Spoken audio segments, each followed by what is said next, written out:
The White House now says President Joe Biden and First Lady Jill Biden will travel to Hawaii this coming Monday to get a first-hand look at the wildfire damage. This as the road to Lahaina has opened back up to traffic. The line of cars waiting for the road to reopen this morning was about a mile long. This will now be the first chance for most people to see the damage in their own neighborhoods.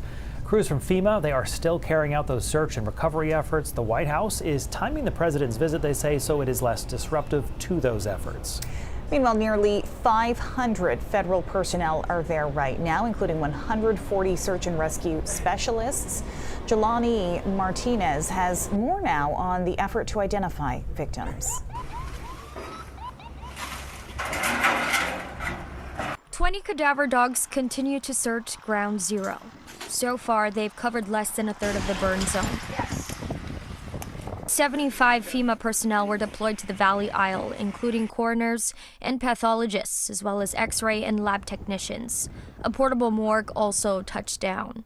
Officials say the unit consists of all the equipment needed for victim identification and processing remains. It's going to be a very, very difficult mission, and patience will be incredibly important because of the number of victims. Michael Richter was one of the Lahaina residents who went to Maui Police Department's forensic facility in Wailuku with hopes of identifying his stepfather. He's gone. I just want to identify the body. The police have really helped, but I have run into a lot of people that I understand are tired. I'm tired too. I haven't slept in 6 days, and I just, like I said, I just want to identify his body and put him at rest. To help identify loved ones, people are advised to go to the Family Assistance Center at the Kahalui Community Center for a DNA cheek swab to match the living with the dead.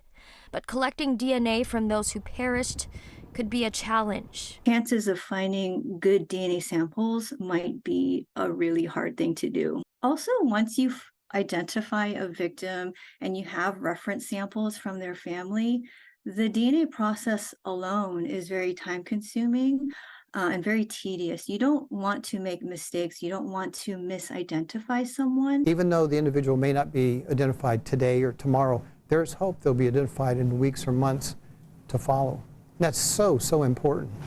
For example, 9/11, the Twin Towers, they're still identifying individuals from a little piece of bone that is found on a rooftop in a gutter or something like that, all these years later. I just hope that we can stay in this together, we can trust one another, that all the responders, all the science, all the scientists and the doctors are doing the best thing they can, I hope.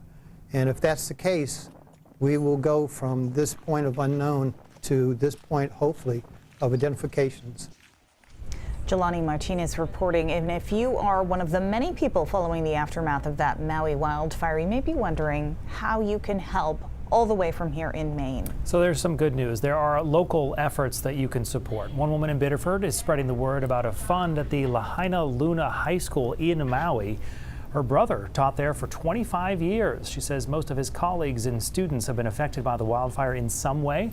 She also says her parents in Camden right now are collecting new underwear to ship to shelters in Hawaii.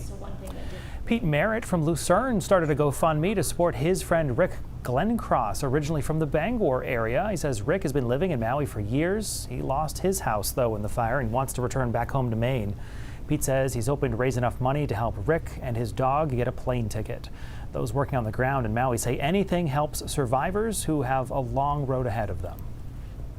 For me, it's beginning to change our focus to say, yes, people need immediate needs and we're going to continue to meet those. But what is the long-term plan to help people, 6 months down the road, 2 years down the road, when this is kind of left the media cycle, yet people are still solidly affected? If you are looking for other ways to donate to those in need, here's something you can also do. You could text the word Maui to 828-6622 and we'll send a link with all that information right to your phone.